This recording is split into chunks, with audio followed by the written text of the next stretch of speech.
The first thing I want to tell you is that I didn't know what was happening for longer than I should have. That's the honest answer.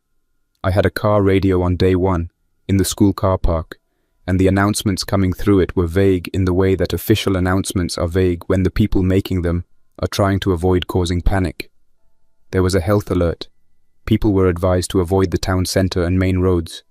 There were references to an incident, to a contained situation, to temporary measures.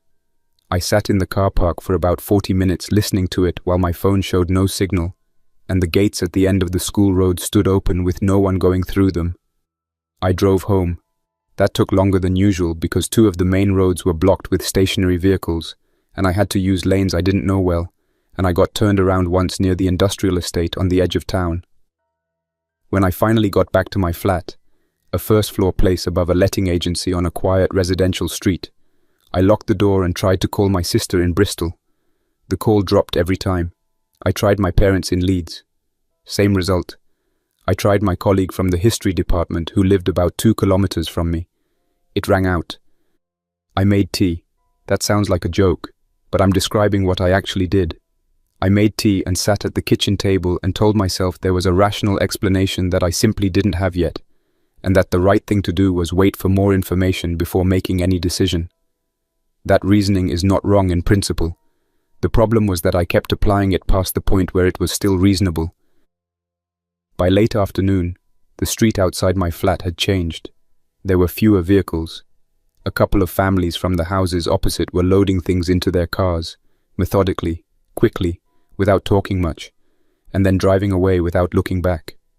A man I didn't know was walking down the middle of the road with a large holdall over each shoulder and a look on his face that I recognized but couldn't name at the time, something between focused and empty. Just before dark, I heard the sound from the far end of the street. Not a voice, not a car. A sustained sound that I can describe accurately as a group of people moving through a space without coordination, without the rhythms you expect from walking, without the usual acoustic texture of multiple individual footsteps. A shuffling, irregular mass of movement. I went to the front window and looked, and what I saw at the end of the road was enough to make me step back from the glass without deciding to. I spent day 1 to day 3 in my flat. I ate what I had in the kitchen, which was not a large amount. I had been meaning to do a proper shop that weekend and hadn't gotten to it. Tins of soup, pasta, some cheese. Bread that went stale by day 2. I had about 4 liters of bottled water. The tap still ran. The electricity stayed on for most of day 1 and most of day 2, then went intermittent on day 3. I had enough charge on my laptop to listen to a BBC emergency broadcast for about 4 hours on day 2, and what it told me was more than the car radio had given, but still not enough. There was an outbreak. It was spreading faster than containment could manage. There were military operations in several cities. Advice was to shelter in place. I sheltered in place. I read, because that is what I do when I have nothing else to do. And what I read, working through the history books on my shelves, was not useful in the way I had always told myself it would be. I had read a great deal about sieges, about supply logistics in extended campaigns, about the decisions made by people managing defended positions under prolonged pressure. None of it translated cleanly to sitting on the floor of a first-floor flat in rural England, listening to the sounds outside getting progressively harder to explain away. On day 3, something reached the letting agency downstairs. I heard it come in through the front window of the agency, the glass breaking, the frame giving, and then the sound of movement below my floor. It moved around the ground floor for a long time, slow, persistent. I sat on my bed with my back against the wall and a kitchen knife in my hand and waited for it to leave or to come upstairs. It did neither. It moved continuously for hours, and I did not sleep. What I understood by day 3 was this. These were not people who were going to become less threatening over time. Whatever the outbreak was, and the BBC broadcast had been careful not to commit to specific terminology, had used words like severely affected individuals and compromised cognitive function. The people caught by it were not recovering. They were not stabilizing. They moved toward noise and movement. They did not communicate. They did not negotiate. Every interaction I had witnessed from my windows, in the brief periods when the street was visible and occupied, had ended the same way. On day 4, I heard voices, Actual voices. Two people, a man and a woman, in the alley behind the letting agency. They were moving quickly and speaking in low, urgent tones. I opened my bathroom window, which faced the alley, and called down to them quietly. The man looked up. He was maybe 50, carrying a large backpack and pulling a small wheeled case. The woman was younger, his daughter from the look of her, carrying almost nothing. "Where are you going?" I said. Quiet, not a shout. "North," the man said. "Family up north. You should move, mate. This whole end of town is getting worse." He looked at the back of the letting agency. "That one's been in there 2 days already. It won't leave on its own." He didn't wait for me to respond. He took the woman's arm, and they kept moving. I watched them go. I did not go with them. My sister was in Bristol. My parents were in Leeds. Neither direction was north, and I had no vehicle and no route, and heading out into the street alone with a kitchen knife and a bag of tins felt like a way to not reach any of those places. Day 5. This is when I stopped waiting. The thing in the letting agency had worked its way to the staircase by the early morning. I could tell by the sound, the slow, bumping, persistent noise of something large navigating steps without the full range of function needed to do it cleanly. It was not fast, but it was consistent, and the door at the top of the stairs was a standard interior door with a push handle, and I had propped a chair under it, and the chair would delay things, but not stop them. I packed a canvas shoulder bag. I was not systematic about it at the time. I was working fast, pulling things from drawers and shelves without a clear hierarchy of priorities. I ended up with 2 bottles of water, a packet of crackers, my lighter, a penknife, a road atlas from the bookshelf that turned out to be from 2003 and was useless for fine detail, my waterproof jacket, and a torch with batteries that I tested and found were at about half charge. I took the kitchen knife because I had it in my hand, and it seemed wrong to leave it. I left through the bathroom window onto the alley, as the man and his daughter had the day before. I dropped about 2.5 meters onto the rubbish bins below, which made more noise than I would have liked. I stayed still for a full minute, watching the alley in both directions. Nothing moved toward me. The next 3 hours were the worst of the first week. Not because of direct contact. I avoided direct contact with the infected on every occasion in those 3 hours, but because of the accumulated effect of close calls and wrong turns. I tried 3 buildings in the first hour, a hardware store, a Chinese restaurant on a side street, and a house whose front door was already open. The hardware store had a group of 4 infected in the main aisle that I saw through the glass before I tried the door, and did not enter. The restaurant had water and tins of things I couldn't read the labels on in the dark, but something in the kitchen noticed me when I was at the back and I left quickly through the way I'd entered. The house with the open door was empty of anything useful, and when I came out the back way, I nearly walked into one of the infected at close range in the garden. I froze.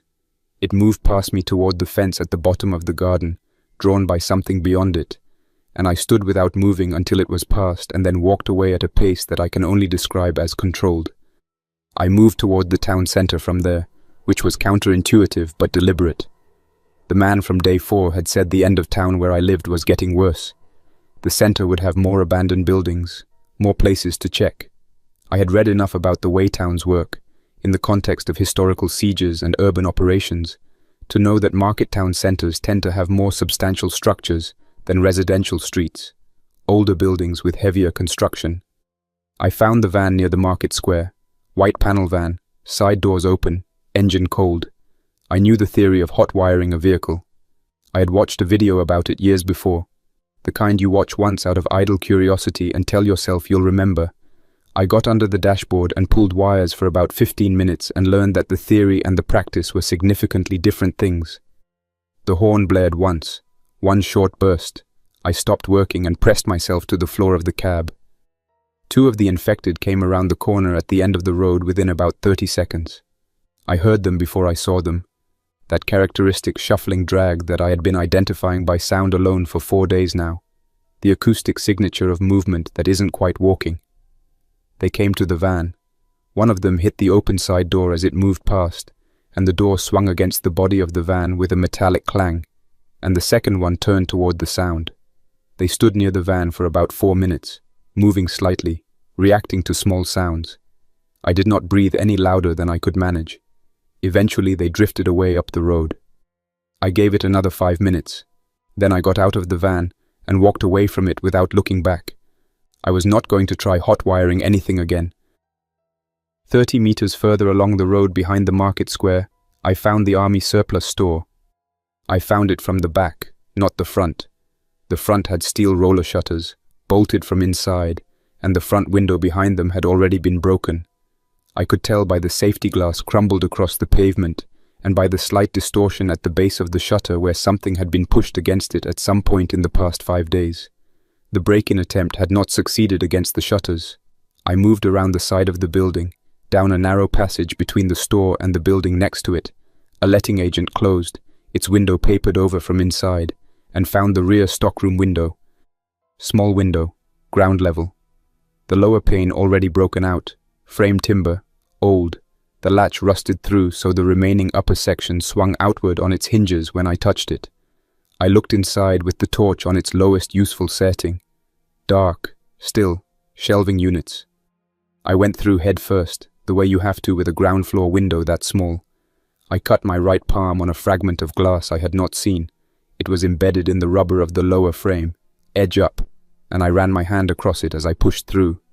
The cut was not deep, but it was across the meat of the palm, which made it bleed more than the depth warranted. I landed on a cardboard box that crunched under my weight far too loudly. I lay still on the floor of the stockroom for a long moment and listened. Nothing moved. Nothing came toward the sound. The building was quiet in the way that buildings are quiet when they have been empty for several days. A settled, heavy quiet, not the tense quiet of a building with something in it. I used the torch, kept low, moved slowly. The stockroom was about 4 meters by 5. Metal shelving units on both walls, floor to ceiling, loaded. Boot boxes stacked 8 and 9 high along the right wall, sorted by size from the sticker labels I could read. Standard military pattern ankle boots, waterproof liners, canvas assault boots. On the left wall, coiled webbing in various configurations, rolled tarpaulins, a crate of entrenching tools stacked horizontally, the compact folding type with a flat blade that locks open, at least 20 of them by my estimate. More webbing, a rail of hanging waterproofs, army pattern rain trousers, and jackets in olive drab, some in forest camouflage, some in the darker multi-terrain pattern, still in original packaging for most of them. There were camping stoves in flat cardboard boxes, and below those, stacked carefully to fill the space, crates of camping fuel canisters, the screw-top type, 227 grams each. I counted the crates. 6. Each crate holding 12 canisters. 72 fuel canisters. In a camping context, that's a significant supply. In my current context, it was a large quantity of compressed flammable gas in metal containers, which was a resource of a different kind depending on how I chose to think about it. There was a door at the far end of the stockroom, heavy timber with a deadbolt and a chain, locked from this side. I looked at the keys on a board to the right of the door frame, 3 sets, labeled with tags. I found the one for the stockroom door in about 30 seconds and unlocked it. The main shop floor was different from the stockroom, more organized, more retail. Boot display along the right wall, floor-to-ceiling shelving with individual pairs visible. On the left, a glass display case with folding knives, belt knives, a selection of multi-tools. Above it on pegboard, the wall display of larger blades, hunting knives with leather sheaths, 3 machetes in nylon scabbards, and 1 larger cane knife with a weighted tip. At the very end of that display, mounted on a short section of pegboard between the wall and the corner, a crossbow. Not a hunting crossbow, a compact recreational model, short prod, pistol-style grip, flat stock, looked used but maintained. There were bolts for it in a cardboard sleeve pinned to the board beside it. I counted them in the torchlight. 8 bolts. Further back in the shop, sleeping bags, hanging from a rail on mesh compression bags, both military surplus and civilian designs. Water purification tablets on a shelf, compasses, button compass, baseplate type, military lensatic, a small section of navigation aids, and on the bottom shelf below the compasses, something I almost missed, a hand crank emergency radio, branded with the store's name on a small sticker on the casing, apparently a promotional item, still in its original box. I picked it up. The crank turned. The mechanism worked. And then I found the counter. Small, at the front near the shuttered door. A cash register, open and empty. A drawer below the register, which I pulled out and found 3 cereal bars, vacuum-sealed individually, and a small pen torch. That was the food inventory of the Army surplus store. 3 cereal bars. Everything else in the building was gear, clothing, tools, and fuel. Not a single tin. Not a bag of rice. Not even a box of survival rations. I sat down on the floor behind the counter, the torch in my left hand, the cut on my right hand wrapped in my handkerchief and held closed by pressure. I ate one of the cereal bars slowly, in small bites, making it last longer than a cereal bar is designed to last. I drank a measured amount of water, a third of 1 bottle, and I sat still and forced myself to stop moving and thinking for a full hour. I have read enough military history to know what fatigue does to decision-making. I had been moving and operating in high stress for 3 hours on inadequate food and poor sleep. My judgment at that moment was not reliable, and the worst thing I could do was act on it. So I sat still. I listened. I assessed the building from where I was sitting, and by the time the hour was up, I had a clearer picture. The building was solid, Victorian construction, from the look of the brickwork in the stockroom, thick external walls, a slate roof, no false ceiling to collapse. The steel roller shutters on the front were excellent, secured internally with barrel bolts, top and bottom, and the shutter tracks were well maintained. No one was getting through those without serious tools and significant effort. The broken front window behind them was not a concern as long as the shutters held. The rear stockroom window was the weak point, but it was small. The fire door on the side of the building, the push-bar type, no external handle, was a secondary consideration. It had a padlock hasp on the inside, which had a combination padlock through it that I didn't know the combination for. I would need to address that. The stockroom door between the shop floor and the stockroom, with its deadbolt and chain, gave me an internal division. If someone got into the shop floor, the stockroom was a second layer. I could live in the stockroom, keep everything useful there, keep the shop floor as a buffer. I spent the rest of day 6, what remained of it, making the building as secure as I could manage. The rear window first. The remaining glass in the upper section, I carefully removed and set to one side. Not safe to leave angled edge up in a frame I might need to go through quickly. I used the broken out lower section as a noise trap. I stacked 2 boot boxes against the interior base of the window frame, positioned so that anything pushing through the gap would knock them over and make a sound. Then, I used strips of the old cardboard box I'd landed on to pack around the frame, filling the visible gap from outside with material that would slow entry and create noise without blocking emergency exit. The fire door padlock hasp. I found a flathead screwdriver in a small toolkit in a drawer of the stockroom counter, the kind of place a retailer keeps a toolkit for everyday maintenance. 4 screws through the hasp into the door frame. They came out in about 15 minutes with minimal effort. Without the hasp, the door had only the push bar, which would not hold against determined pressure. I lashed it from the inside using a doubled length of nylon webbing through 2 eye bolts already mounted in the door frame, there for a chain or cable, originally, and tied it off under enough tension that the door would require a cutting tool to open from inside quickly, which I could manage with the penknife. The door would not open from a push. By the time I finished, the light coming through the shutter gap at the base of the front shutter, a small section of weather seal that had degraded and left a viewing line at ground level, was gone. Full dark. I moved to the stockroom, locked the stockroom door with the key on its webbing cord around my neck, took 2 sleeping bags from the rail on the shop floor side and dragged them through, one to lie on, one to cover with, and lay down in the dark with my back against the shelving unit and the entrenching tool in arm's reach. I did not sleep well. The street outside made noises for most of the night, irregular, unpredictable sounds that required constant evaluation. Twice I heard something directly outside the stockroom window. The first time, it passed without stopping. The second time, it stopped and stayed for what felt like 15 minutes, and I sat up in the dark with the entrenching tool in my hands and waited, and eventually it moved on. I don't know what time that was. My watch had stopped 2 days earlier. A cheap digital model that had taken water when I went through the van in the rain, and I had been estimating time by light levels since. At some point deep in the night, there was a sustained commotion from the direction of the main road. Glass breaking, then a long drawn-out sound that I won't describe because describing it doesn't add useful information and I still don't find it easy to recall. I put my hands flat on the floor and concentrated on the surface under my palms until the sound stopped. It stopped eventually. Day 7. I woke, or stopped trying to sleep, when the light at the shutter gap indicated morning. I checked the window, undisturbed. I checked the fire door, webbing intact. I unlocked the stockroom door and looked at the shop floor, undisturbed. From the shutter gap, the street outside was visible in both directions for about 15 meters each way, before the angle of the gap cut off the view. No movement in the immediate area. The pavement opposite was littered with the same debris it had held the evening before. A bin bag split open, a pushchair tipped on its side.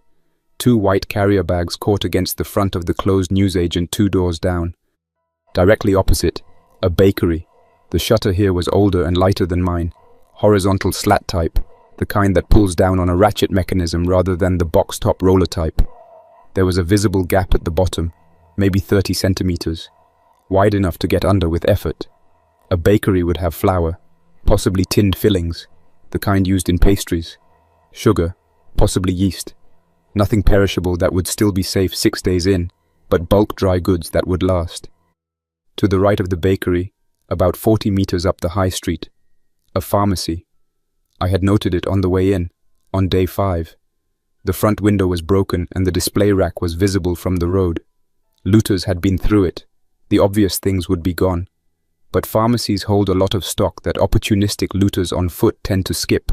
Large quantities of generic over-the-counter medication, industrial-size rolls of bandaging, sealed antiseptic wash, glucose tablets, water. A careful, thorough search might find things a panicked looting run had missed. I went to the bakery first, before full daylight. 3/4 of a kilometer of street and I was across the road and under the shutter before I could think about it long enough to talk myself out of it. The interior smelled of old flour and something else I placed carefully. The smell of food that had been sitting at room temperature in an enclosed space for close to a week. Not rot exactly. The dry goods don't rot the same way. But the sweet, slightly chemical smell of decay beginning at the edges of things that should have been refrigerated. The refrigerated case near the front of the counter held things I didn't look at closely. I moved past it. The back prep area had what I was looking for. A deep double sink with a tap. I turned the tap. The pressure was low, noticeably lower than normal, but it was there. A thin, steady stream of cold water. I held my hand under it for a moment, then moved to my pack and pulled out the folding water containers I'd found the previous evening in the stockroom. Water purification bottles, the squeeze filter type, and the 2 flat folding containers. I filled both containers, slowly, carefully, not wasting a drop. Then I filtered them through the purification bottles into a 3rd container and set the filtered water aside. In the back storeroom, 4 large bags of flour, 25 kilograms each, stacked against the wall. The bags were paper-wrapped but sound, no moisture damage. Cans of pie filling, cherry, apple, custard, stacked on a metal shelf, maybe 40 cans total in assorted sizes. A large catering tin of granulated sugar, nearly full. Several jars of jam, lids intact. A box of ground cinnamon and a tin of baking powder, both sealed. A commercial-sized box of salt. I could not carry 25-kilogram bags across the road on my own. On the first trip, I carried 1 bag of flour, a 5-kilogram portion I poured into a waterproof bag I found on the prep shelf, 6 cans of filling, the sugar tin, the salt, and both water containers. That trip took 4 minutes crossing the road and got me back through the stockroom window sweating and aware that I had made far too much noise. I went back for a second trip, more cans, more flour portions, the jam jars. By the end of the second trip, I had enough calories in the stockroom to last one person 2 weeks on minimal rationing. Not comfortable, not varied, but enough. Cooking was the next problem. I had the camping stoves and the fuel canisters, so heat was available. What I didn't have was vessels, no pot, no pan, nothing to heat things in. I went back to the bakery on a third trip specifically for the prep equipment: a heavy baking tin, 2 mixing bowls, a wooden spoon, a bread knife.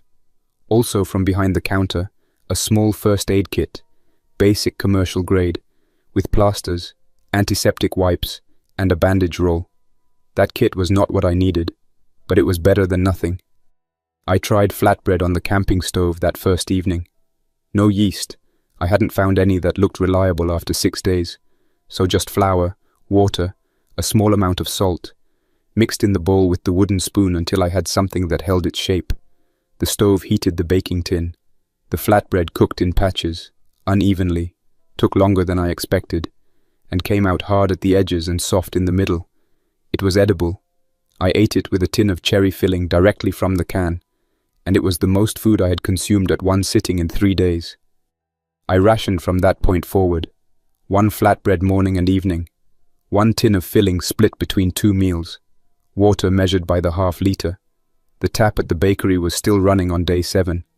I would check it every morning on the first supply run of the day and judge how much longer the pressure would last. When it stopped, I would need a different water source, and the purification bottles were the key to making whatever I found next safe to drink. The pharmacy on day 8. Getting there was harder than the bakery. The bakery was directly across the road. The pharmacy was 40 meters further along a high street that had more abandoned vehicles in it than the section immediately in front of the surplus store, and the broken front window meant that anything moving in the immediate area had a clear auditory line into the interior. I moved along the road at what I judged was the most careful pace I could hold, slow enough to minimize sound from my own movement, fast enough to reduce the time I was exposed in open space. The pharmacy interior was exactly what I had expected from the outside. The display shelves near the front had been cleared of anything that looked like it had immediate pharmaceutical value: cold and flu boxes, pain relief in individual blister packs, the kind of things someone grabs in the first hours of a crisis when they're thinking about immediate physical threats. The deeper shelves, further from the door, were less touched. I found what I was looking for behind a fallen display unit that had toppled across the aisle: 10 rolls of sterile bandaging, still sealed, 4 bottles of chlorhexidine antiseptic wash, the large 250 milliliter bottles, a large tub of ibuprofen tablets in bulk, the kind pharmacies sell in quantities that aren't available over the counter at a normal retailer, disposable gloves in 2 box sizes, surgical tape, wound closure strips. I also found, at the very back behind the prescription dispensing counter, which I had to climb over because the gate was locked, 2 large bottles of glucose tablets and 3 boxes of high-calorie nutritional supplement drinks, still sealed and within date, and a blood pressure cuff, which was not going to be immediately useful but which I took anyway because I had space and because it was the kind of equipment that might become useful in ways I couldn't predict. I went back to the surplus store with the pharmacy run and organized everything in the stockroom: food section, medical section, equipment section, tools along the far wall, accessible but not in the way. The organization took about an hour and was one of the most useful things I did in the first week, because it meant I could find anything in the dark by knowing where it was supposed to be. The crossbow. I took it down from the display on day 8 and spent the afternoon with it in the stockroom. My entire prior experience with projectile weapons was a single session at a shooting club during a school trip when I was 15, where I had fired a .22 caliber target rifle under close supervision at a paper target 10 meters away. That experience had not transferred usefully. The crossbow was a different mechanism entirely, and the small laminated instruction leaflet still rubber-banded to the stock was written for people with some baseline familiarity with archery, which I did not have. Spanning it, drawing the string back to the cocked position, was the first challenge. The prod was rated at a draw weight that required me to use a foot stirrup at the front, and both hands pulling the string back in a single controlled movement. I managed it, eventually, after several attempts in which my grip slipped. The trigger mechanism was a simple enough sear arrangement, the string locked behind a catch, released by the trigger, but the pull weight was stiffer than I expected, which meant the act of pulling the trigger with any speed caused the bow to move before the bolt left it. I dry-fired it several times to learn the trigger. Then I loaded a bolt and fired it at the far wall of the stockroom, where I'd propped a boot box as a target. The bolt hit about 30 centimeters to the right of where I aimed, at a range of roughly 5 meters. I retrieved it and did it again. Better. By the third attempt, I was grouping within about 20 centimeters of the aim point. By the end of the afternoon, shooting at a cereal box at 5 meters, I was hitting it consistently enough to feel I could trust the shot at that range. I was not confident at greater range. I tried one shot at 10 meters. Aiming at the cereal box, I'd moved to the far end of the shop floor. The bolt went wide and hit the shelf behind the box, and I spent 20 minutes looking for it before finding it under the bottom shelf. I moved it back to the 5-meter cereal box and called that an accurate range assessment. 5 meters, which meant that any use of the crossbow required me to be within 5 meters of whatever I was pointing it at. That thought stayed with me.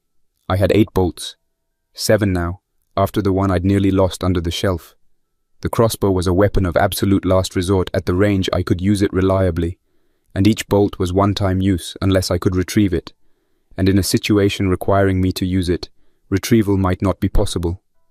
I wrapped the remaining 7 bolts in a strip of cloth and kept them in a specific pocket of the rucksack, separate from the crossbow, which I kept spanned and bolted, leaning against the wall beside the stockroom door. Day 8. The shutter gap. Morning check. I had developed a routine for the morning check.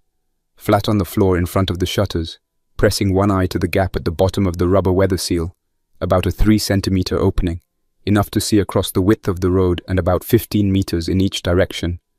I checked left, center, right, waited a full 2 minutes, then checked again. 3 minutes of careful observation before doing anything else. The figure was on the far pavement, standing still. A teenager, I estimated 15 or 16, though I was guessing from posture and proportion. He was wearing what had once been a school uniform, dark trousers, a pale shirt, a black blazer that had seen several days of rough use. The blazer had a tear at the left shoulder. The trousers were muddy at the knees. He was carrying a cricket bat, a standard wooden cricket bat, the kind sold for use on grass pitches, the grip worn smooth enough that I could see the shine on it from across the road. He had it resting across one shoulder, almost casual, like someone waiting for a bus. He was looking at the surplus store. He stood there for about 10 minutes. He did not call out. He did not knock, did not approach, did not try the alley along the side. He watched the front of the building, then turned and walked up the road to the left, taking a right turn at the top of the street and disappearing. I stayed at the gap for a further hour after he left. I did not go outside. I want to be honest about the choice I made that morning, and the mornings that followed. I know what it looks like in retrospect. There was a teenager alone outside, clearly without shelter or adults, in a situation that required both. I stayed behind the shutter and watched him leave, 3 days in a row. I've thought about it enough to be clear on what the actual reasons were, as distinct from the reasons I told myself at the time. At the time, I told myself I didn't know if he was alone. I didn't know if he was being followed, if calling out would draw things from the surrounding streets, if having another person in the building would compromise a position I had spent 2 days making stable. All of those were real concerns. But the real reason, the honest one, was that I had established something that felt manageable, and letting another person in meant changing it, and I was not ready to handle change yet. He came back on day 9. Same time, same position, same cricket bat. He stood for about 12 minutes and left in the same direction. On day 10, he came back again. This time, I noticed that he had a bandage of some kind on his right forearm, not a proper bandage. A strip of torn fabric tied over what was clearly a wound underneath. The fabric was darkened at the center. It had been on too long. And here, I have to stop for a moment, because this is exactly where Callum's story gets difficult. He saw a teenager with a wound that needed proper care, standing 50 meters away, 3 days in a row, and he stayed inside and watched. What do you think? Was he right to wait? Was there a better option he missed entirely? Write it in the comments below. I read every single one, and I genuinely want to know what you would have done. On day 11, I went out to him. I prepared for it the night before, which was more deliberate than it sounds. I set out what I would take. the penknife, the antiseptic cream from the pharmacy, a roll of sterile bandage, a pair of disposable gloves, the camp hatchet in my belt in case I needed to move quickly and couldn't afford to be slowed by the crossbow. I rehearsed the door sequence, cut the webbing with the penknife, push bar, into the passage, around the corner, at the end of the passage to the road. I thought about what I would say, because I had been alone for 5 days, and I had a feeling that speaking to another person was going to be less natural than I expected. At morning check, he was in the usual position. I watched him for 2 minutes. He looked at the store for a while, then started to shift his weight in the way someone does when they're about to leave. I went through the fire door. The webbing cut on the first stroke of the penknife. The push bar gave. The passage was clear. I moved along it to the street and came around the corner, and he was still there, and he saw me immediately. He took a half step back and tightened both hands on the grip of the cricket bat. Not a threatening position, a defensive one. He didn't run, and I held that as a reasonable sign. "That arm needs looking at," I said. He looked at me. His face did the thing that faces do when someone has been alone for long enough that they've stopped expecting conversation. A half-second of recalibration.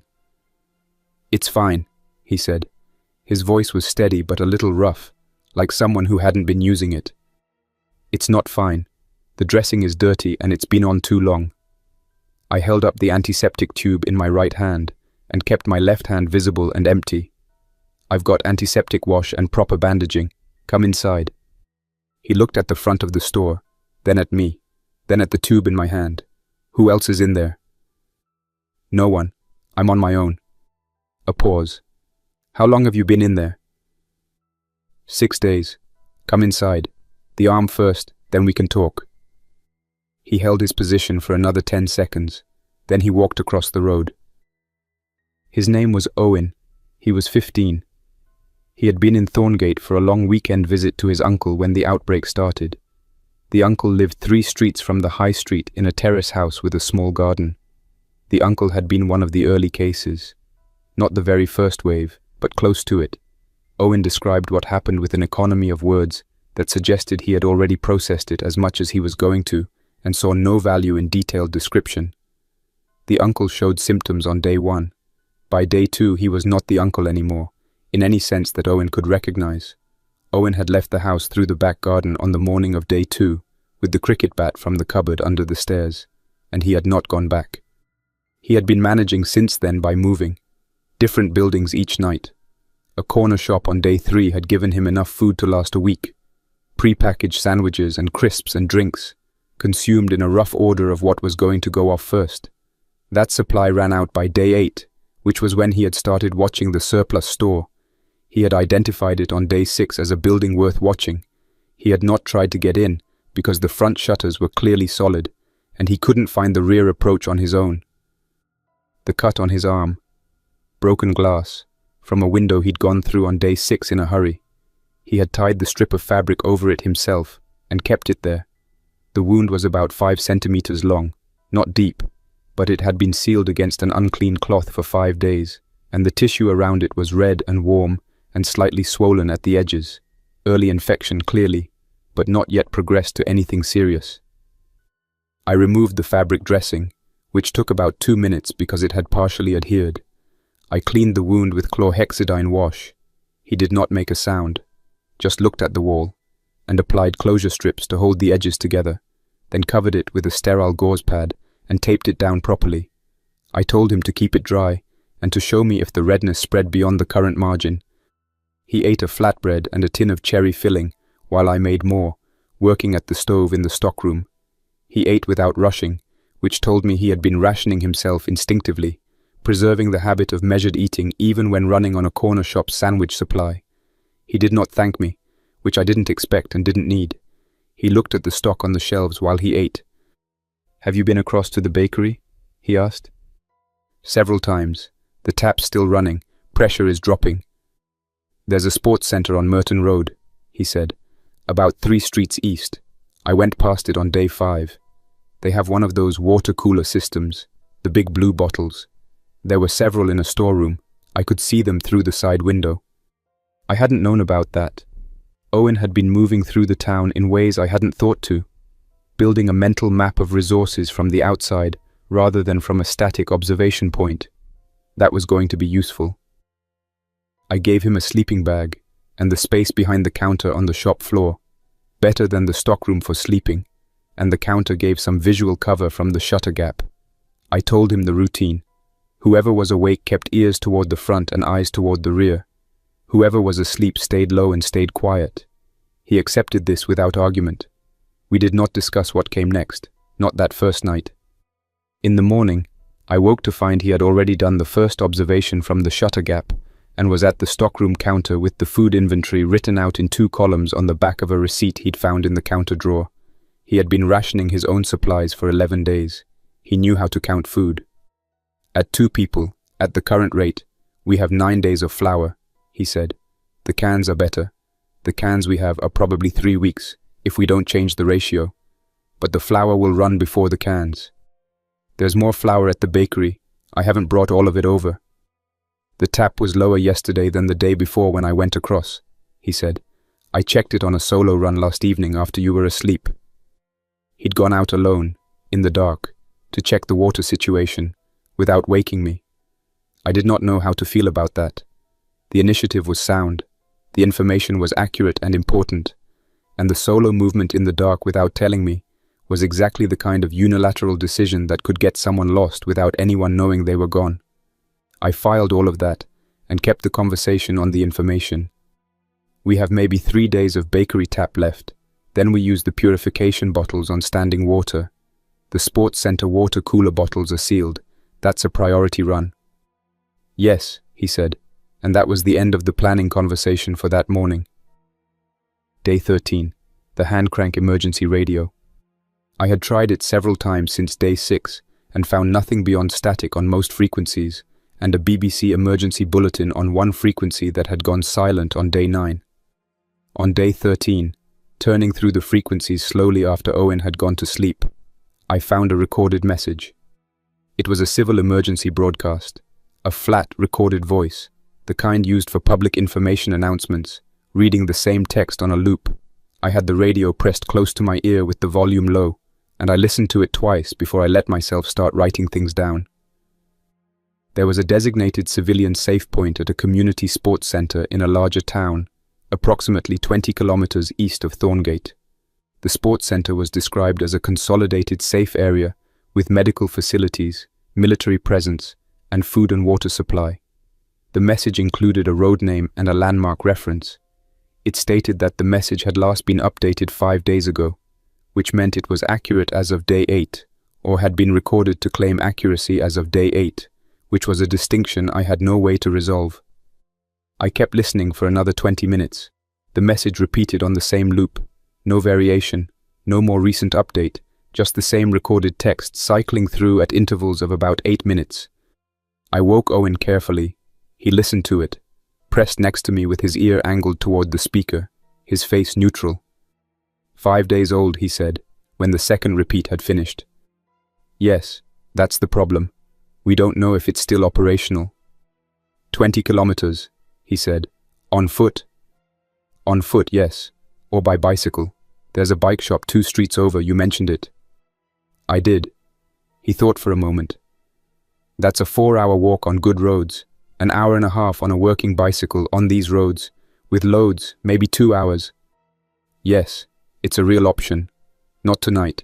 We'd be moving in full dark on unfamiliar roads without confirmed intelligence on where we're going. But it's a real option for a planned move. He looked at the radio in my hand. You should listen to it again tomorrow night, in case the message changes. That's the plan, I said. On the morning of day 11, I'm going back slightly in the sequence here, Owen had told me about the group for the first time while I was heating water for the morning flatbread. There's a group, he said. I've seen them twice in the past 3 days, before I came inside here. They have a van. They move around the town in a pattern, not random, specific streets, specific houses. Collecting people. Collecting supplies, mainly. Some people went with them. I saw one family load things into the van and leave with it. But other people stayed and handed things over, and the van left without them. Was it voluntary? There was a man with a shotgun. Owen said. He didn't point it at anyone. He just stood near every conversation and kept it at his side. I turned that over in my mind for a while. People with a working van and a firearm, moving through a town in a systematic pattern, collecting resources and establishing some form of leverage over remaining residents. It could be organized community support, a group that had figured out coordination and was distributing collected resources to a central point. It could be something else. The shotgun told me less than I would have liked because in a crisis, having a firearm and being visible about it was equally consistent with defense and with intimidation. What did the people who handed things over do afterward? I asked. They went back inside. One woman was crying. That told me more. The group came to our street on day 13. I watched from the shutter gap. The van pulled up at the house with the blue door, 3 buildings down from the surplus store, on the same side of the road. 5 people got out. The van was a white transit type, newer than the one I tried to hotwire, in reasonable condition. The 5 people, a heavy-set man in his mid-40s, who appeared to be the person who did the talking, 2 men in their 30s with large rucksacks, a woman, and the man with the shotgun, younger than the others, 20 or so, standing to the left of each conversation at a consistent distance. The heavy-set man knocked at the blue door. The woman who lived there came out. She was probably 60, grey hair, carrying herself with the careful posture of someone who had decided to manage the situation with composure. She and the heavy-set man talked for several minutes. I couldn't hear the words through the shutters. At the end of the conversation, she went back inside and came out carrying a bag of what looked like tinned food and several medication boxes. She handed them to one of the rucksack men. There was a brief exchange of words. She went back inside and the door closed. They moved systematically up the street, house by house. Some answered, some didn't. The heavy-set man was not aggressive in the exchanges I watched. He was measured, deliberate, the kind of manner that comes from practice at managing people in uncomfortable situations. But the shotgun man moved position each time to maintain a clear line of sight to each conversation, and no one who answered the door was looking happy by the end of it. They reached the surplus store. The heavy-set man knocked twice on the steel shutter, slow, heavy knocks, the kind that carry authority. Owen was behind the counter, flat on the floor. I was behind the stockroom door, crossbow spanned and bolted, listening through the gap I'd left in the doorframe. The man's voice came through the shutter. Anyone inside? This is a community supply check. We're not going to harm anyone. We just need to know what you've got and make an arrangement. A pause. Anyone inside, please respond. We'll be back. Footsteps moving away. Through the gap, I watched them move on to the next building up the street. The heavy-set man glanced back at the surplus store shutter once, before they turned the corner and left the section of street visible from my gap. The glance lasted about 4 seconds. It was a particular kind of looking, not casual assessment, not idle curiosity, the kind of looking that means noted, filing, returning to. They'll come back, Owen said, from behind the counter. Yes, I said. The next 2 days, I moved things. Everything of significant value from the shop floor to the stockroom, the machetes, the water filtration gear, the camping fuel, the crossbow and bolts, the medical supplies, the food stores. The shop floor, if someone got through the shutters, would look largely empty. A few items on low shelves, the sleeping bag behind the counter that I left in place as a misdirection, the empty display where the crossbow had been. The stockroom door was the real line, timber, deadbolt, chain. Someone could get through it with enough time and effort, but not quietly and not quickly. I moved the entrenching tools to a position directly inside the stockroom door where I could reach them without looking. I added a secondary noise trap at the rear window, a tin can filled with small stones, balanced on the top boot box, which would fall and scatter loudly if the box moved. On day 14, the day after the radio message, the day before things went wrong, Owen and I went over the evacuation plan in detail. The bike shop was on Wellington Street, 2 blocks east of the High Street. It would require crossing one open intersection to reach the alley that ran behind it. We had identified the alley on one of Owen's previous mapping runs. The bike shop's rear door was a utility entrance, likely simpler security than the front. We'd need to be in and out in under 10 minutes. We packed the rucksacks for the first time as a full practice run. Everything laid out on the stockroom floor, weighed by hand, prioritized by necessity. Water first, 3 liters each, minimum. Food for 3 days, in case the evacuation point wasn't where the message said it was, or wasn't what it claimed. Medical supplies, the compact camping stove and 3 fuel canisters, the waterproofs, the crossbow and remaining bolts, compasses, survival blankets, the entrenching tools, 1 each, fitted to the outer webbing of each pack. We repacked it once to improve the weight distribution. The practice packing took about 2 hours. By the end, we both had a clear picture of what went where and how long loading would take in an actual departure scenario. Day after tomorrow, I said. If the message is still broadcasting and there's no update that changes the situation, we go day after tomorrow early morning, before full light. Owen nodded. He repacked his rucksack with the same careful sequence we'd established and propped it against the wall next to his sleeping bag. The group came back on day 14. The van arrived in the late afternoon, earlier than their previous visit. I was at the shutter gap when it pulled up, and this time they went directly to the surplus store without stopping at any other buildings first. 4 of them this time, the heavy-set man, the shotgun man, and 2 others. The woman was not with them. The 2 rucksack men had been replaced by 2 different people, heavier built, with the bearing of people who had been accustomed to physical work or conflict before the outbreak. The heavy-set man knocked on the shutter again. Then he stepped back and addressed the front of the building in a conversational tone, as if he had concluded there was someone inside and saw no reason to pretend otherwise. "I know you're in there," he said. "We've spoken to the residents on this street. They've seen someone going in and out. I'm not asking for everything. I'm asking for a conversation. Open the shutter. We talk. We come to an arrangement. That's all this needs to be. A pause. I'm going to give you until tomorrow morning to think about it. After that, I can't guarantee what happens." He stood for another minute. The shotgun man said something too low for me to catch. The heavy-set man answered quietly. Then they got back in the van and drove away. Owen was at the gap beside me.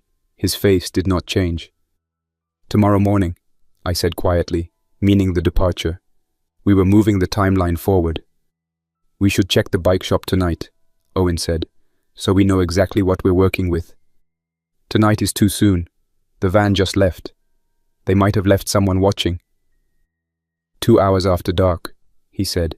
"If they left a watcher, they'd be positioned on the road, not in the alley behind the shop. We used the alley." It was not a bad argument. We went 2 hours after dark. The alley was clear. The bike shop's rear utility door had a padlock hasp, same as the surplus store's fire door, same solution. The screwdriver from the toolkit, 4 screws, done in 12 minutes.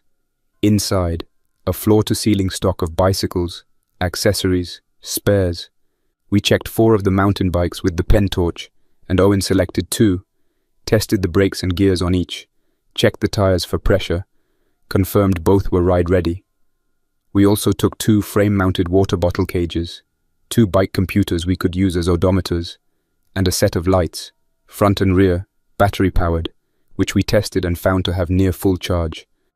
We left the bikes in the shop, locked in the same position, and came back to the surplus store. The plan was to return for the bikes at the point of departure, not before. No point moving them early and increasing the risk of something happening to them overnight. We went through the departure plan one more time in the stockroom. Departure at 5 in the morning, estimated, load the packs, ride to the bike shop, pick up the bikes, lights on low, east on the main road until we could identify a quieter route. Keep together. No unnecessary stops. If we had to stop, we stopped in cover. If we had to split, which we would not, but if we had to, we had a meeting point agreed at the far edge of town, at the petrol station on the east road that we'd seen from earlier observation. I ate a large meal and tried to sleep early. I woke before the alarm I'd set for 5 in the morning, which was the camping stove timer, which I'd repurposed as a clock after enough experimentation to trust its accuracy within about 10 minutes. The space behind the counter where Owen slept was empty. The sleeping bag was there. His rucksack was gone. I checked the stockroom first. Empty. The fire door, webbing intact. The rear window, undisturbed, the noise trap, tin can and stones, still in position. He had not left through the back. The fire door webbing was intact, I was certain of that. But I looked more carefully. The knife, the kitchen knife I still kept near my sleeping bag, was where I'd left it. The penknife was in my pocket. Something felt wrong about the webbing. I moved to it and looked closely with the torch. One of the lashings was tighter than I'd tied it. Retied, I realized. Someone had cut the webbing, gone out, and relashed it from the inside using the spare webbing cord I kept in the kit near the door. He had gone out on his own, sometime in the night, and taken his pack, and relashed the door carefully so it wasn't immediately obvious he'd left. I went to the shutter gap. The street was quiet. The van was parked further up the road than I'd seen it before. About 60 meters, in front of a building I couldn't immediately identify from my angle. The back doors of the van were open. 2 people were moving things between the building and the van. Early morning, before full light. No Owen, no cricket bat, no sign of movement in either direction on the visible section of road. I sat back from the gap and worked through the possibilities. He could have gone for a solo water run to the bakery. He had done it before, unannounced. He could have gone to check on the bikes. He could have decided to move alone toward the evacuation point, concluded that my presence was slowing the departure, and left. That was a real possibility that I had to hold alongside the others. And the van was in a new position, with people active around it in the early hours. I gave it 30 minutes. I checked every visible angle I had from inside the building. The shutter gap, the ventilation grill in the stockroom, the small high window in the fire door passage that I'd found gave a partial view of the alley. Nothing. At the end of 30 minutes, I made a decision I had been trying to avoid making since day 6. I was going outside. Not for a supply run. Not following a route I'd used before. I was going to find Owen, and I didn't have a clear picture of where he was. And I had a crossbow with 7 bolts and a camp hatchet, and that was everything in my favor. And here we are, Callum, alone, deciding to go out into a town that has a group of armed people somewhere in it, looking for a 15-year-old who left without telling him. The honest question here is, was Owen taken, or did he leave on his own? And what would you do in Callum's position? If you have a thought, drop it in the comments. And while you're down there, make sure you're subscribed.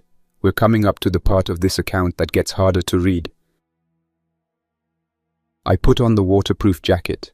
I packed the rucksack as we'd established. Water, first aid, crossbow bolted and spanned in the top position. 7 remaining bolts wrapped in the side pocket. The camp hatchet through a webbing loop on the frame. I ate 1 flatbread, standing at the stove, chewing without tasting it. Then I cut the fire door webbing and stepped into the passage. The passage was clear. The alley behind was clear. I moved left along the alley, away from the main road, and started working east by north, in the direction of the garden center that Owen had mentioned 10 days ago, when he was describing the resources he'd mapped in his 2 weeks of solo movement. I had been in the building for 8 days since Owen arrived, and before that for 6 days of solo occupation. My movement patterns in that time had been limited to short, defined supply runs on routes I'd used multiple times. The town outside those routes was different from what I remembered from day 6. Not in any dramatic changed way, but in the accumulated way that places change when nobody maintains them for 2 weeks. Wheelie bins pulled into roads by people who had moved them and not come back for them. A car with its doors still open in the middle of an intersection. A length of guttering that had come down from a building on the north side of the first street I crossed, lying across the pavement with the downpipe still attached. The infected I saw in those first 2 blocks were easier to avoid than they had been in day 5 when I was moving on instinct. I had learned enough about their behavior in 2 weeks of careful observation to anticipate their movement patterns. They reacted to sustained directional sound, a voice, continuous footsteps, anything that gave them a bearing to track. They did not react consistently to brief, non-directional sounds. If I moved slowly enough that each footfall was soft and irregular, they did not lock onto me at distances beyond about 8 meters. One of them came within 4 meters in the second block when I turned a corner and found it moving toward me already. I stopped. It continued moving in the same direction, past me, close enough that I could see the condition of its clothing and skin, which I did not find useful to describe and will not. It moved past and kept going up the alley, and I waited 30 seconds and continued east. The garden center was a proper property, not a small nursery attached to a shop, but a full-scale suburban garden center with display beds, greenhouse sections, a large outbuilding that had once been a covered trading area, and a surrounding stone wall about 2 meters high. There was a metal entrance gate on the main road frontage, padlocked. There was a wooden side gate in the wall on the alley approach. The wooden gate was ajar.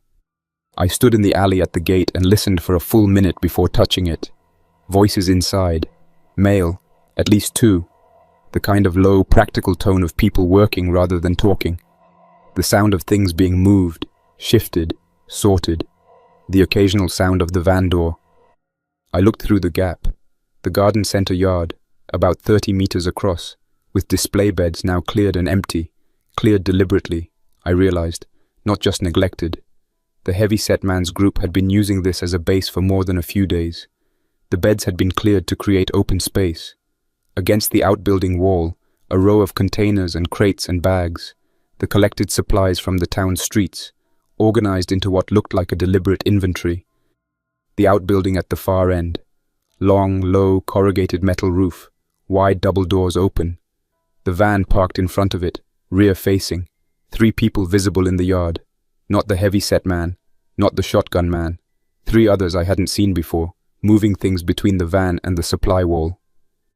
I waited. 4 minutes. Then the heavy-set man came out of the outbuilding.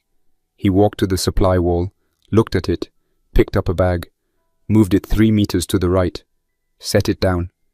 The kind of small, proprietary adjustment that someone does with their own things. Then he went back inside.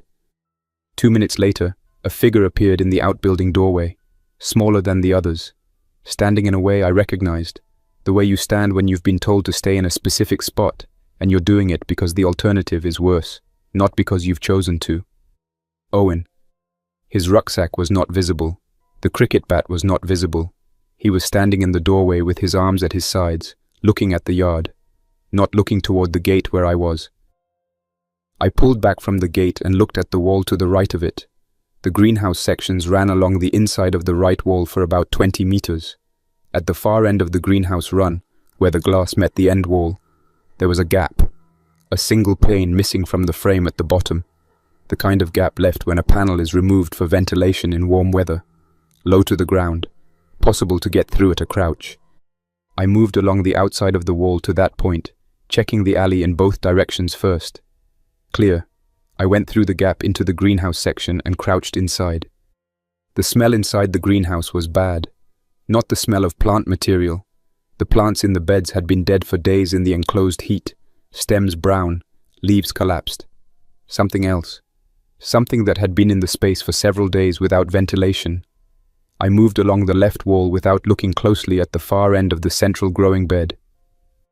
Through the glass panels on my right, the yard was visible in sections. The 3 men were still moving supplies. The heavy-set man had come back out and was watching the inventory. The shotgun man was not in view from this angle. I reached the end of the greenhouse run. The outbuilding door was 8 meters away. Owen was about 12 meters away, still in the doorway.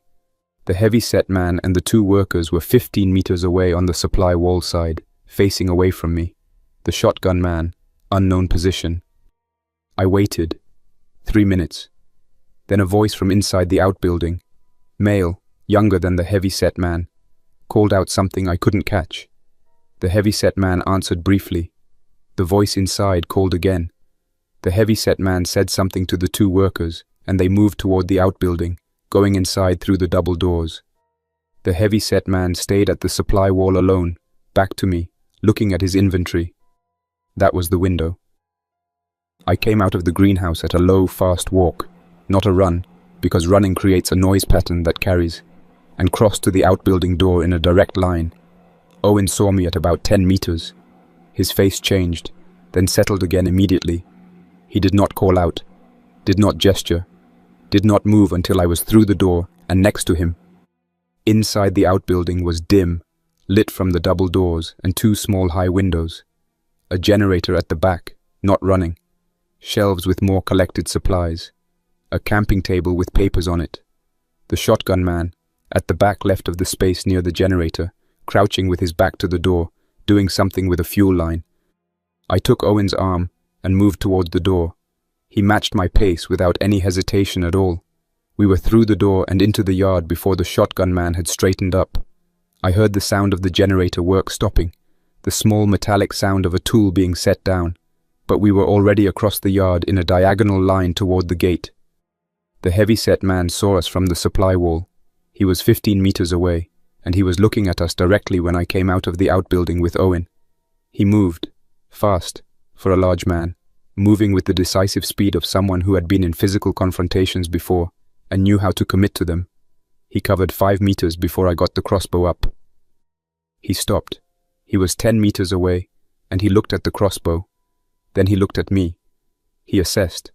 His face did the arithmetic that people's faces do when they're calculating risk from available information, and he concluded, correctly, that I was not someone who would use the weapon effectively at this distance. He started forward again. He was at about 8 meters when I released. I had been aiming for the center of his body, which is what you aim for when you're trying to stop someone, and you're at the far edge of your reliable range. The bolt went wide right. It took him in the right shoulder instead of the chest. He went down to one knee and made a sound that I will not describe accurately here, because it is not useful to describe, and because it stays with me already without me repeating it to myself.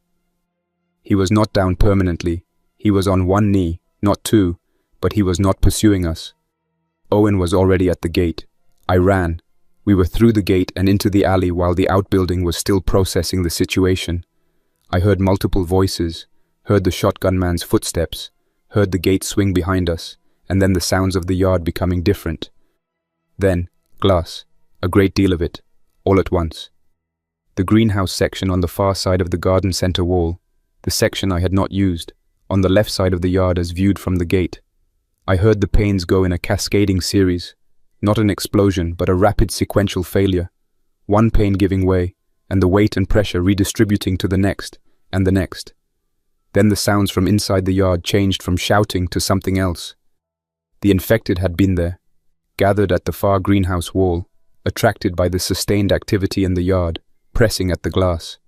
When the noise level spiked, from the confrontation, from the running, from the voices, enough of them had pressed at once to take out the lower panels. We did not stop to observe.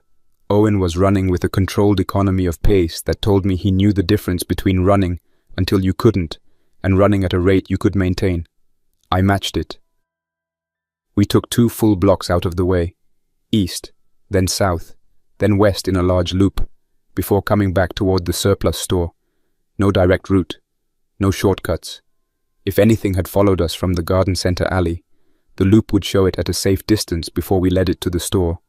The loop showed nothing. We came back to the side passage from the eastern end and moved along it to the fire door.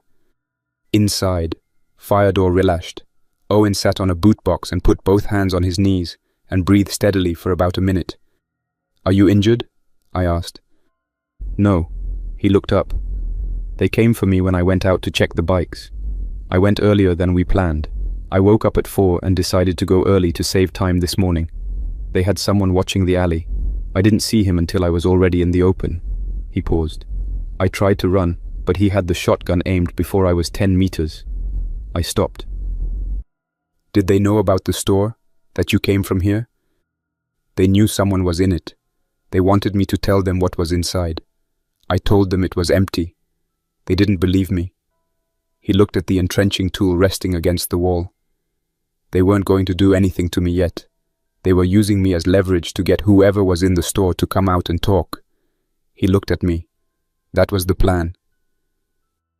"And now the plan has changed," I said. "Yes," he said. "The heavy-set man is not going to be in a cooperative mood." We were not staying. That was the only thing I was certain about.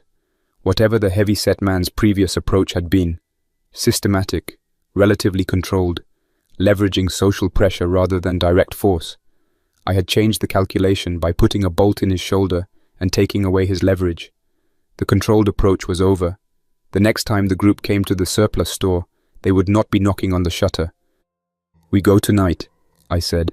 We pack everything we can carry, and we go as soon as it's dark enough to give us cover on the road. We stop at the bike shop. We take the 2 bikes we already identified, and we ride east. Owen looked at the stacked supplies in the stockroom. What about the food? We take what fits in the packs. We leave the rest. And the store itself?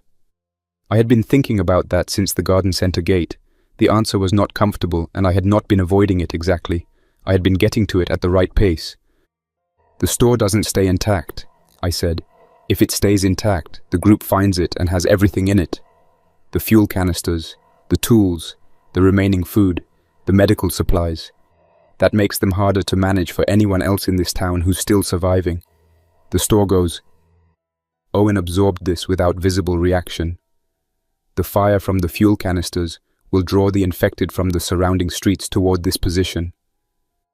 Yes, which means anyone at the garden center who survived the greenhouse section will have a different problem to deal with than following us. He nodded once. Okay. And that was the end of the discussion about the store. We packed in the afternoon, working from the plan we had already rehearsed. Pack 1, mine, larger, carried the water, the camping stove and fuel, the medical kit, the crossbow and remaining 6 bolts. I had fired one at the heavy-set man in the garden center yard. 6 remaining. Pack 2, Owen's, the medium-sized day pack, carried the food, the remaining tins, the energy bars, the last of the flour portion. Both packs held a survival blanket and a compass each. The entrenching tools were fitted to the frames with webbing loops. We ate a large meal from the remaining supplies. Apple filling heated in the baking tin with the last of the flatbread, eaten on the floor of the stockroom with the stove between us, not talking much. It was the best meal we'd had in the store because we were eating without rationing and without uncertainty about whether we'd need it tomorrow. Then I started on the fire arrangement. I had assembled it and taken it apart 3 times before. I knew the components. 4 fuel canisters grouped together in the center of the shop floor against the wooden base of the central display unit, positioned where the airflow from the shuttered front and the unsealed rear window would feed a fire. The camping stove nozzle set to a continuous slow burn, not the full output setting, but enough to sustain a flame. A strip of heavy waterproof material as a fuse, running from the arrangement to the fire door, long enough to give me a 30-second walk to the door, cut the webbing, push through, and pull the door closed behind me before the fire reached the canisters. I had been afraid of this for 2 weeks because I had assembled it speculatively, never lit, never tested, and the gap between theoretical knowledge and committed action had felt large. It still felt large, but I set it up on the shop floor while Owen stood in the stockroom doorway watching, and I told myself that the fear of it going wrong was now smaller than the certainty of what happened if we left and the group arrived and found it intact. At what I estimated was 10 in the evening, we were ready, packs on. The main stockroom key I left on the counter in the shop floor. No reason to take it. I went to the shop floor one last time for the fire. Owen waited in the passage. I stood in the shop floor, looked at the space, the sleeping bag arrangement still behind the counter, the empty pegboard where the crossbow had been, the row of remaining boots on the right wall that we hadn't touched. The shutters, solid. I had been safe in this building. It had been the best option available and I had used it as well as I could. And now I was choosing to end it. And the fact that I was choosing it did not make it simple. I lit the end of the waterproof strip. The flame took on the second attempt of the lighter. The fuel was getting low, something I should have checked earlier and hadn't. I watched the flame for 3 seconds, long enough to be certain it was tracking along the strip at the right rate. Then I walked to the fire door, cut the webbing in 2 strokes, pushed through, and pulled the door firm. We moved along the passage and into the alley without stopping. About 90 seconds after I pulled the door closed, I heard a sharp crack from inside.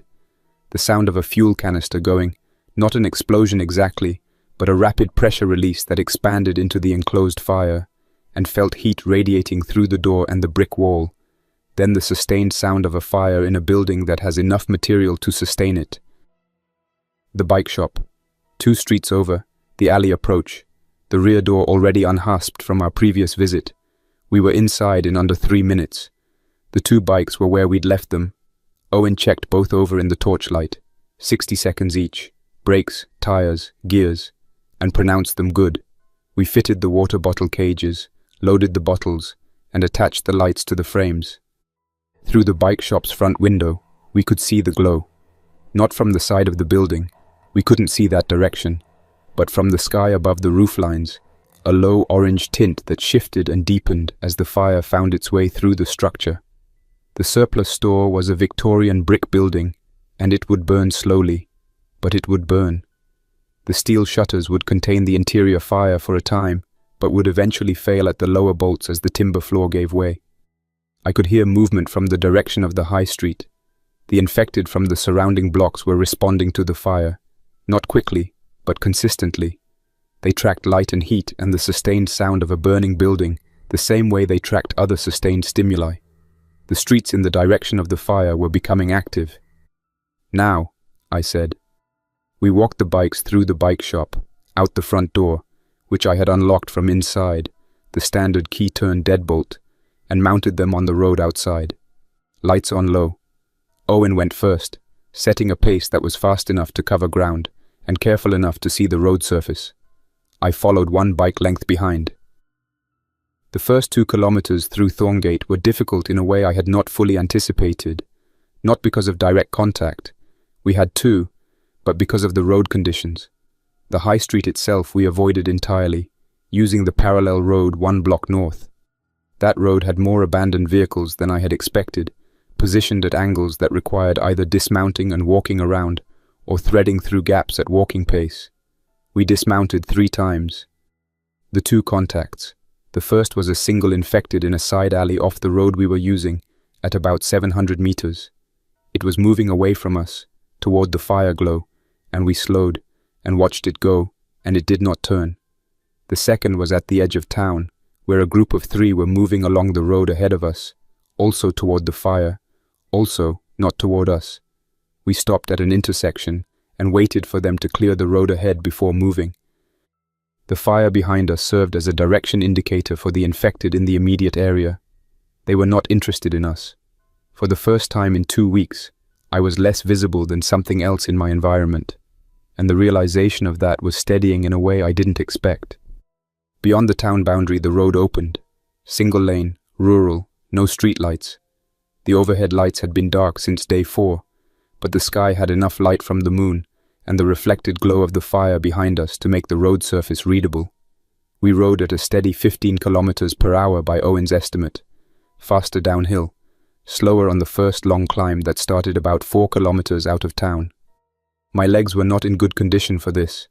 2 weeks of minimal physical activity in a confined space had taken more out of me than I'd realized while it was happening. The climb was hard. I stayed on the bike, but my pace dropped to a crawl at the steepest section, and Owen waited at the top, bike on the ground, watching the road behind us. "Fine," he said when I got to the top, before I could say anything. "Fine," I agreed. We stopped at about the 15-kilometer mark. Not a planned stop. Owen pointed to a farmhouse gate on the right side of the road, set back from the road on a farm track, and said, "Check it." We walked the bikes up the track. The farmhouse front door was open. No movement, no sound from inside. We checked it the way we had learned to check buildings. Both of us. One covering the other through each room, using the torch on minimum. The ground floor was clear. The upper floor had a bedroom with the window latched and a bathroom with the window open, and nothing in either room that concerned us. The back door was locked from the inside with a deadbolt and a key still in it. We brought the bikes inside, through the front door. I locked the front door with its internal bolt. Owen secured the back door. It was already locked. He just checked. We established the watch rotation. 2 hours, then swap. Owen took first watch because he said he wasn't tired yet, and I believed him. I slept for 2 hours. It was a genuine sleep, not the tense vigilance I'd been calling sleep for 2 weeks. I woke when Owen put his hand on my shoulder, and I took the watch in the armchair by the window. Before first light, the rain started, the kind of persistent, low-intensity English rain that falls at a steady angle and does not stop. The road would be wet. The rain would suppress sound and cut visibility. Both of those worked in our favor on the last 5 kilometers. We set out in the early light. The rain made the road surface slick in sections, and Owen's careful gear checking proved its value. Both bikes handled the wet surface without difficulty. The brake pads had enough material left to slow us reliably on the downhill sections. We passed two vehicles blocking most of the road at about the 17-kilometer mark, a section we had to walk the bikes through at a gap near the verge, and one stretch where a footpath along the field edge was a better option than the road, which had accumulated enough debris to make cycling impractical. We used the footpath. It added time, but not much.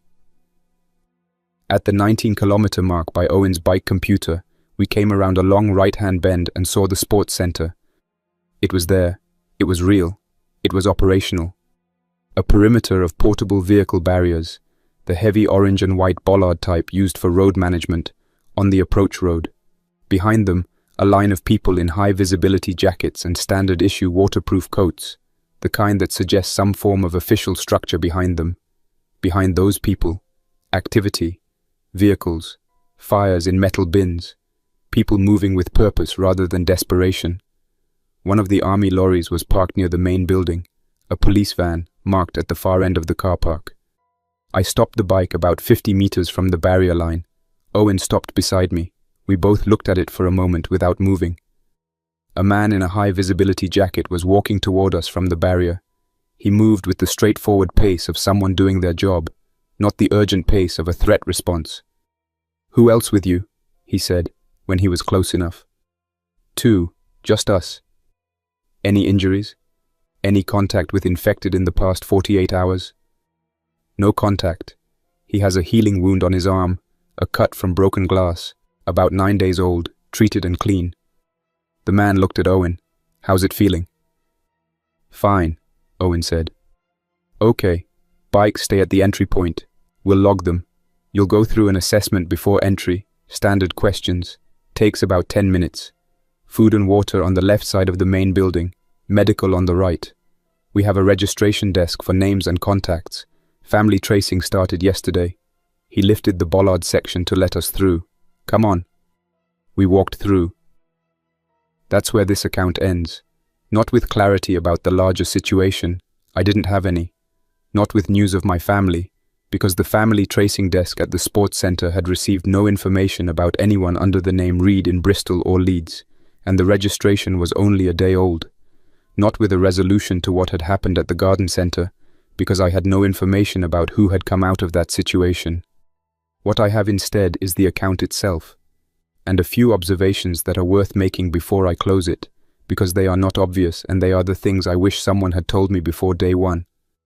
On the infected, everything I needed to know about them, I learned by watching them carefully and testing very small things very cautiously. They move towards sustained stimuli. They do not navigate well. They do not communicate or coordinate in ways I could observe. They do not give up on a stimulus they have locked onto, which means that drawing one toward you and then stopping suddenly does not make it lose interest. These were the things that kept me alive, and none of them came from books. On resources, the surplus store gave me gear. Gear without food and water is not survival, it's theater.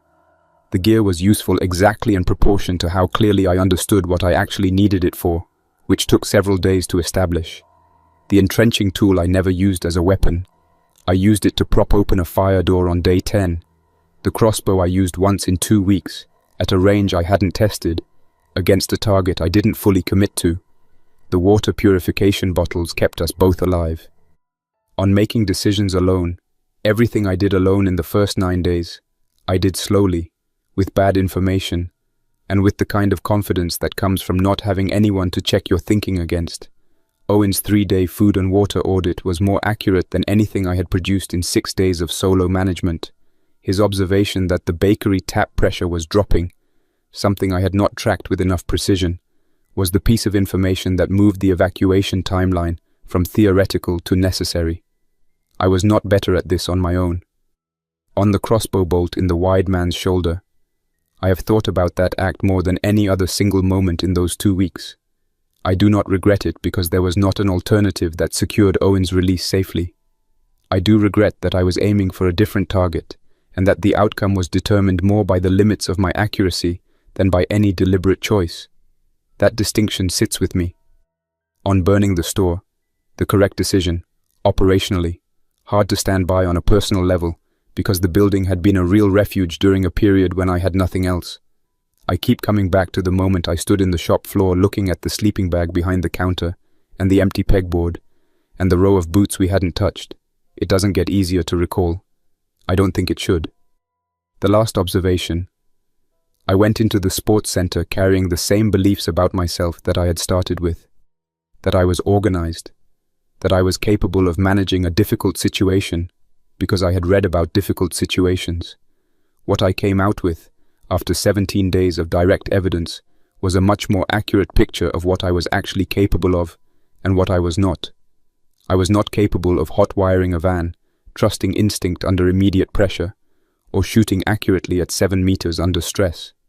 I was capable of sitting still when the right choice was to sit still, of organizing a confined space, of treating a wound I had no formal training for, and of following a 15-year-old's lead when his observation was better than mine. And that is where Callum's story ends. No hero's arc, no military precision, just a man, a store full of gear he had to learn to use, and a 15-year-old who was more prepared in several respects than he was. I want to know what you think about the ending. Did Callum do the right thing by burning the store? And would you have let Owen in earlier, on day 8, when you first saw him? Write it in the comments. I read all of them, and these kinds of accounts are the ones that get the best discussions. And if this is your first time on the channel, subscribe now. This is exactly the kind of story you're going to want to hear from the beginning. Thanks for staying to the end of this one. I know it was long. I think it was worth it. And I'll see you in the next one.